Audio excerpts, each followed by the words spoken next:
Hello students, आज हम लोग क्लास 10th के पॉलिटिकल साइंस के सेकंड चैप्टर फेडरलिज्म के बारे में समझेंगे, जानेंगे कि फेडरल सिस्टम क्या है, कैसे काम करता है ये।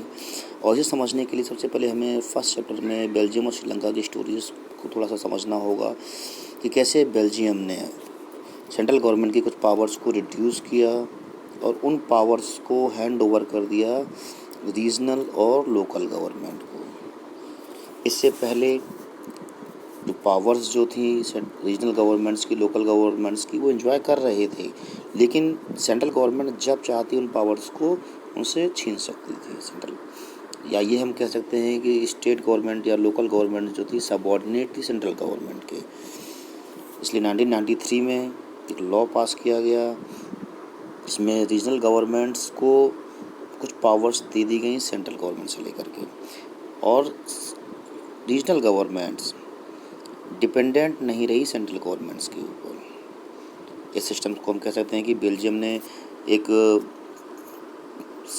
शिफ्ट किए अपनी पावर्स को यूनिटरी सिस्टम से federal system form of governments में इन्होंने अपने आप को चेंज किया।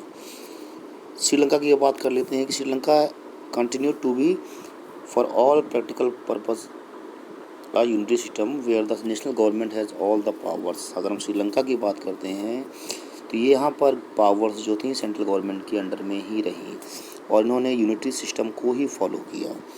फेडरल फॉर्म ऑफ गवर्नमेंट और यूनिटरी गवर्नमेंट्स के बारे में भी हम जानेंगे अभी हम लोग।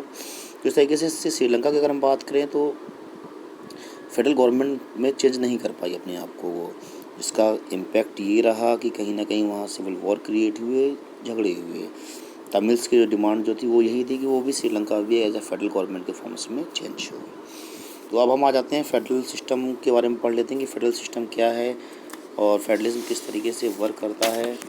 तो सबसे पहले हम बात कर लेते हैं फेडरलिज्म की, फेडरलिज्म और यूनिटरी फॉर्म ऑफ गवर्नमेंट्स की। तो सबसे पहले फेडरलिज्म की बात कर लेते हैं कि under this the powers divided between a central authority and its various constituent units की। अगर हम बात करते हैं फेडरल सिस्टम में तो यहाँ पर पावर को डिवाइड कर दिया जाता है बिटवीन सेंट्रल अथॉरिटी में और उसकी वेरियस कॉन्स्टिट्यूएंट यूनिट्स के बीच में। एक फेडरल की अगर हम बात करें तो मेनली 2 लेवल ऑफ गवर्नमेंट्स होती हैं यहाँ पर। वन गवर्नमेंट जो पूरी एंटायर कंट्री को गवर्न करती है और स्पेशली उन सब्जेक्ट्स को के लिए रिस्पॉन्सिबल होती है जो कॉमन नेशन के लिए होते हैं, कॉमन सब्जेक्ट्स होते हैं, और सब्जेक्ट्स के थ्रू ही इनकी पावर्स को भी डिवाइड किया गया है। लोकल गवर्नमेंट फ्रीडम्स और पावर्स को एंजॉय करती है और इसमें हम एग्जांपल ले सकते हैं इंडिया, यूएसए, ऑस्ट्रेलिया, कनाडा, जिन्होंने फेडरल फॉर्म ऑफ गवर्नमेंट को अडॉप्ट किया हुआ है। अब हम आते हैं यूनिटरी गवर्नमेंट्स की। हम यूनिटरी गवर्नमेंट्स की बात कर लेते हैं। यूनिटरी गवर्नमेंट्स की अगर हम बात करें तो यूनिटरी गवर्नमेंट्स में यहाँ पर only a single government controlling all the powers. एक सिंगल गवर्नमेंट ऑल पावर्स को कंट्रोल करती है। सब यूनिट्स कहें या different other levels of governments की अगर हम बात करें तो वो सबऑर्डिनेट होते हैं सेंट्रल गवर्नमेंट के। Central government can pass an on orders to provincial और लोकल गवर्नमेंट्स। यहाँ सेंट्रल गवर्नमेंट्स लोकल गवर्नमेंट्स को या प्रोविंशियल गवर्नमेंट्स को ऑर्डर पास कर सकती है, लेकिन ऐसा फेडरल गवर्नमेंट में नहीं होता है।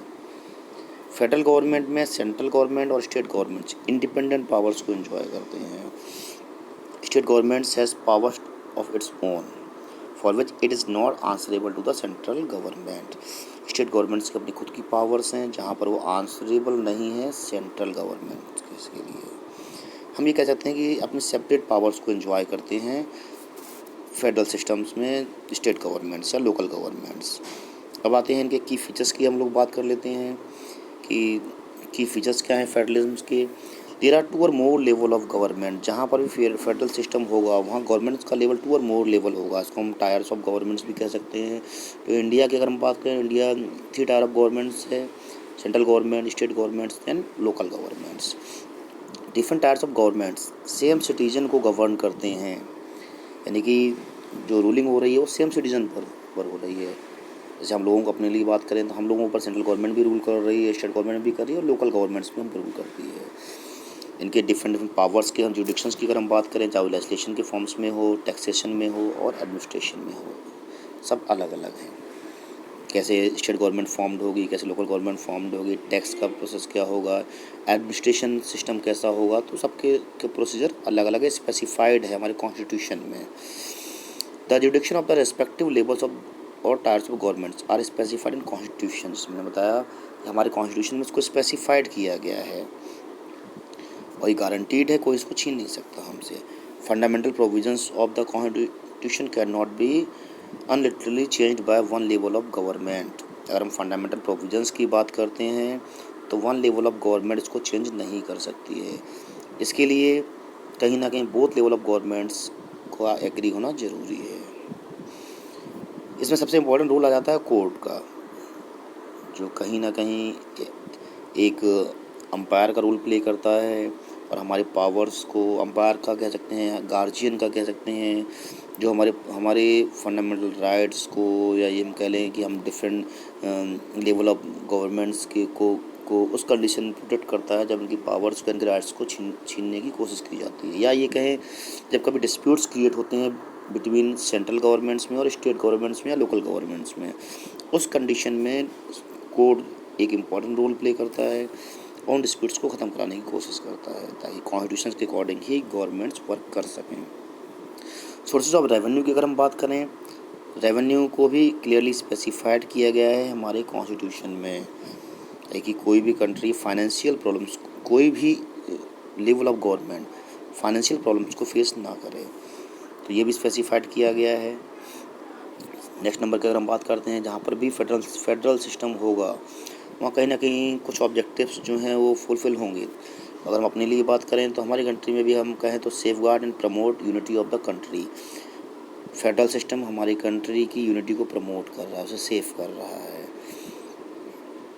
इसके अलावा it accommodate regional diversity, original diversity को भी एकोमोडेट किए हुए। इसको हम ऐसे समझ सकते हैं कि इंडिया एक बड़ी कंट्री है, डिफरेंट स्टेट्स में अलग अलग कल्चर हैं, लैंग्वेज है, डिफरेंट रीजन्स फॉलो किए जाते हैं। उसके बाद में भी हम बिना किसी प्रॉब्लम्स के एक साथ रह रहे हैं, तो ये कंडीशन केवल फेडरल गवर्नमेंट में ही पॉसिबल है। जहाँ पर भी फेडरलिज्म होगा, स्ट्रांगली वर्क कर रहा होगा, वहाँ एकोमोडेशन ईजिली पॉसिबल है। और इतनी बड़ी कंट्री होने के बाद में भी हम लोग यूनाइट होकर के एक साथ रह रहे हैं, तो ये सिर्फ फेडरल गवर्नमेंट में ही पॉसिबल है। और हम यही भी कह सकते हैं कि आइडियल फेडरल सिस्टम वही होता है जहाँ पर म्यूचुअल ट्रस्ट हो, आपस में एग्रीमेंट टू लिव टुगेदर, एक एग्रीमेंट हो एक साथ रहने का, लोग एक साथ रह सकें। एग्जैक्ट बैलेंस ऑफ पावर की अगर हम बात करें सेंट्रल के स्टेट गवर्नमेंट्स की, तो ये federation to another federation depend करता है, अलग अलग होता है। और ये इस पर भी डिपेंड करता है कि उस फेडरेशन की हिस्टोरिकल कंडीशंस कैसी रही है, कैसे वो फॉर्म्ड हुआ है। इन्हीं के बेसिस पर फेडरेशंस को 2 पार्ट्स में डिवाइड किया गया है। First one is coming together federation and second one is holding together federation. तो सबसे पहले हम लोग देख लेते हैं कमिंग टुगेदर फेडरेशन की। अगर हम बात कर लेते हैं तो कमिंग टुगेदर फेडरेशन में हम ये कह सकते हैं कि when independent states come on their own, जब इंडिपेंडेंट स्टेट्स आपस में आ जाते हैं, बड़ी यूनिट फॉर्म कर लेते हैं ताकि अपनी सिक्योरिटी को इंक्रीज़ कर सकें, सॉवरेनिटी को बचा सकें, तो ऐसी कंडीशंस को हम लोग कहेंगे coming together federation. All the constituent units have equal powers, यहाँ ऑल यूनिट्स को इक्वली पावर दी गई हैं। इसमें ऐसा नहीं है कि सेंट्रल गवर्नमेंट और स्टेट गवर्नमेंट्स का प्रोविज़न हो, सेंट्रल गवर्नमेंट सुपीरियर और स्टेट गवर्नमेंट्स कम पावर्स को एंजॉय करें, नहीं। ऑल यूनिट्स जो हैं उनको इक्वल पावर प्रोवाइड की गई है, स्ट्रॉन्ग हैं और फेडरल गवर्नमेंट्स को फॉर्म कर रहे हैं। इसमें एग्जांपल हम ले सकते हैं यूएसए का, स्विट्ज़रलैंड का और ऑस्ट्रेलिया का। इक्वल पावर्स को एंजॉय करते हैं, ये स्ट्रॉन्ग हैं ये। सेकंड की अगर हम बात करते हैं, सेकंड रूट की अगर हम बात करें तो ये होल्डिंग टुगेदर ऑफ फेडरेशन कहलाता है, जहाँ पर पावर्स को डिवाइड किया गया है सेंट्रल गवर्नमेंट्स में और उसकी कॉन्स्टिट्यूएंट स्टेट्स में, यानी कि पावर को डिस्ट्रीब्यूट कर दिया गया है। इस प्रोसेस को हम लोग कहते हैं होल्डिंग टुगेदर फेडरेशन। तो कि जब कभी बड़ी लार्ज यूनिट्स जो होती है, लार्ज एरिया जो है, उसको हम अच्छे एडमिनिस्ट्रेशन के लिए उसको हम टुकड़ों में बांट देते हैं, जो कि इंडिया में किया गया। यहाँ पर central government tends to more powerful than state government. Central government as compare to state government के ज़्यादा पावरफुल होती है। और कई बार हमें ये भी देखने को मिलता है कि डिफरेंट कॉन्स्टिट्यूंट्स यूनिट्स जो होती हैं अनइक्वल पावर्स को भी शेयर करती हैं। जैसे अभी जम्मू कश्मीर को स्पेशल स्टेट्स का दर्जा मिला हुआ था, लेकिन अभी आर्टिकल 370 के से उसको ख़त्म कर दिया गया। तो ऐसे भी हम कह सकते हैं, है ना। इसमें एग्जांपल हम ले सकते हैं इंडिया, स्पेन, बेल्जियम। ये एग्जांपल्स हैं जो इंडिकेट करते हैं होल्डिंग टुगेदर फेडरेशंस को। बाकी हम लोग नेक्स्ट पार्ट में पढ़ने की कोशिश करेंगे। Thank you.